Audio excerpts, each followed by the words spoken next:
Hey, what's up, guys? It's Luke, and you're watching Luke the Gathering. Hey, you guys know I went to a pre-release for Mom, which is March of the Machine. Yeah, so March of the Machine pre-release sealed was this weekend. The store I go to, Davis Cars and Games in Davis, California, where UC Davis is. Yesterday we had 42 people signed up for for the sealed. Today there were 40 people signed up. It was nuts. I didn't expect so many people to be there. I'm on a job tomorrow, so they actually have another event tomorrow and on Monday. They do 4 days of this pre-release stuff. It is insane. It really is when they start a new set. But I won't be able to do Mondays, nor will I be able to do tomorrow's, unfortunately. So today was a day that I had to hopefully do better than I did yesterday when I went 1 and 2. And thankfully, I went 2 and 1 today, which was a huge surprise. I was actually very, very prepared to go 0 and 3 because when I opened my pre-release kit, I just could not find any synergies there. My rares, all my best cards, they were like multiple color rare cards, Omnath, Atraxa. We're talking about these types of cards. And I was like, what am I going to do? Maybe I can build a more common-based deck, even though I feel like this is more of a Prince set rather than a Pauper set. That's what I've been hearing a lot. I said, screw it. I'm just going to play Omnath. I'm just going to play Atraxa. And so I went 5 color good stuff is basically what it's called, I guess.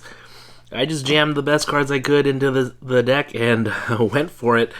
And I didn't think it was going to do well at all. I was like, I'm going to be done. Maybe I'll just drop or something. But didn't do it. I actually got 2 wins out of the 3 rounds. I was very pleased with that result, especially with the mana base. Sometimes when you have 2 colors of mana, you don't even get that one other color. I'm trying to get all 5 here, and somehow it worked out. I'm going to share the mana base with you that I put together. Usually I don't do that. I'll also share with you the cards, of course, in the deck, and the prizes. 2 wins, 2 packs. So we'll take a look at that, plus the extra cards from the pre-release kit. So we'll check that out right now. All right, well, here's the big old pile of cards that I had. These are all the sideboard cards I had. I did get an Invasion of Karsus, a Heliod. I didn't like this card because, I don't have much enchantments, obviously, but it also costs 2 white, which I feel like is restrictive. This is a card that comes in the pre-release kit you can't use. It's a commander card, Catilda and Lear. I got the Progenitor Exarch. I wasn't sure if I wanted to play this or not. I felt like it was a bit hard to use, but thinking about it now, I should have put it in because I never had issues with mana in terms of like having a lot of mana, so maybe this would have been fine. Here's the arena code if anyone wants that. Oh, Eternal Witness. Eternal Witness and Niv Mizzet. Both of these were... This was a card everyone got. This was a prize card that certain people got. I got this yesterday and today, so I'm very happy about that. And then there was another card for the winner, which I forgot what it was. Anyways, then we just got some of these Seal from Existence. I was so happy I got 2 of these again. Ended up playing just 1 of them. I really wanted to play Storm the Seed Core. Didn't happen. Again, because of the 2 pips, Storm the Seed Core. Those 2 green pips really scared me into not playing it.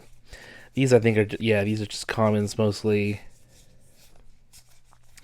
Commons and uncommons. Maybe some of the things that I had taken back out of the deck. Yeah, let's not worry about that too much. Let's take a look at the deck. So this is the mana base I came up with. 2 regular basic forests. 2 regular swamps. 2, 3, 4 mountains. 1, 2, 3, 4, 5, 6. 6 planes.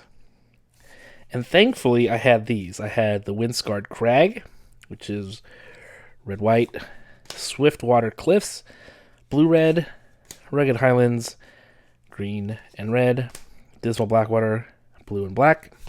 And so those were really helpful. If you notice, blue, in terms of lands, blue only came in the double lands, and they were only, in those double lands. But I could get it with this. I actually put this card in here so that I could get access to blue or any other color I needed. The Flywheel Racer. So awkward. But it's a vehicle with vigilance of 3/2. And when you crew it, you can add 1 mana of any color by tapping it. So you lose a creature, you have to use this, and then you get that mana. Really awkward, but I got it to work, and I was casting things with it. So I don't know, maybe like an awkward all-star for me. Infected Defector. These cards weren't in my deck before, but man, these were good. 4/3. Really nice stat line there.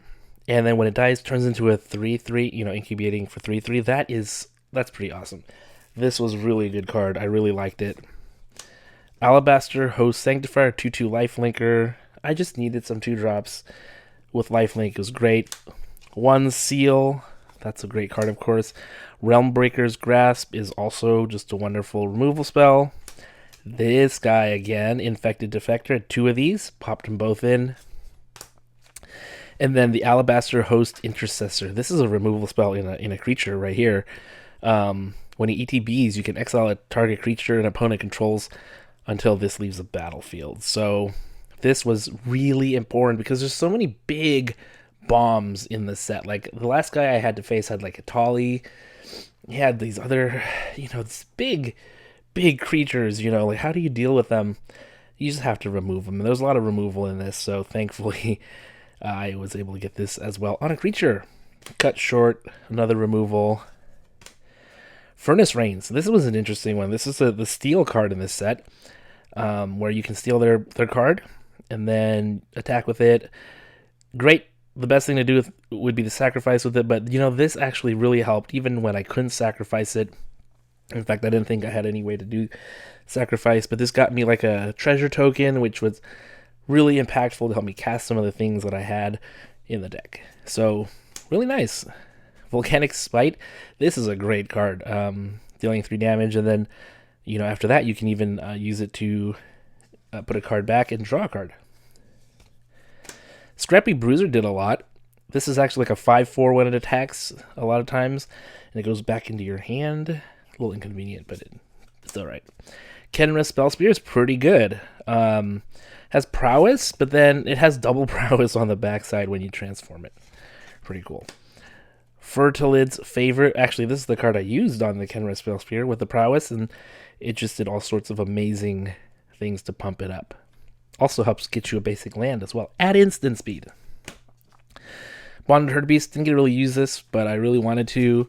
Being a 7/5 menace is nice on the backside. Overgrown Pest. Great card to help get your land drops. For me especially. I had 1 black card, Aether Blade Agent. Played with this yesterday. Liked him pretty good. The only black card in the whole deck. And then here are the rares. Into the Fire was the promo card I got. Has a promo stamp. Does 2 damage each creature, Planeswalker and battle. It includes yours, so that's not that great sometimes. I did use the ability to put cards from my hand on the bottom of the library and then draw that many cards +1. And so I used it for that. But this probably could have just been left out. I got Lurrus. Lurrus was in the deck. Lifelinker. During each of your turns, you can cast a permanent spell with mana value 2 or less from your graveyard. Pretty sweet. That's really cool. Omnath was something else I had. Again, like I said, tons of colors. He was relevant a few times. Preach the Multiverse. Even with 2 black pips, I used it because I thought it'd be fun to use this card. And it was. Each player mills 10 cards, and then for each player, choose a creature or planeswalker card in that player's graveyard. Put those onto the battlefield under your control. They're Phyrexian in addition to other types. So much fun. I took over some nice creatures. I actually used this a couple times, and wasn't just a meme in the deck. Atraxa Praetor's voice. Isn't that sweet? Atraxa. Although every time Atraxa came out, they instantly killed it. For a good reason, obviously. You have to, but sad for me. And then Borby Gomnos and Fibblefip. I don't know how to pronounce the first one, but this one was cool. 6/5.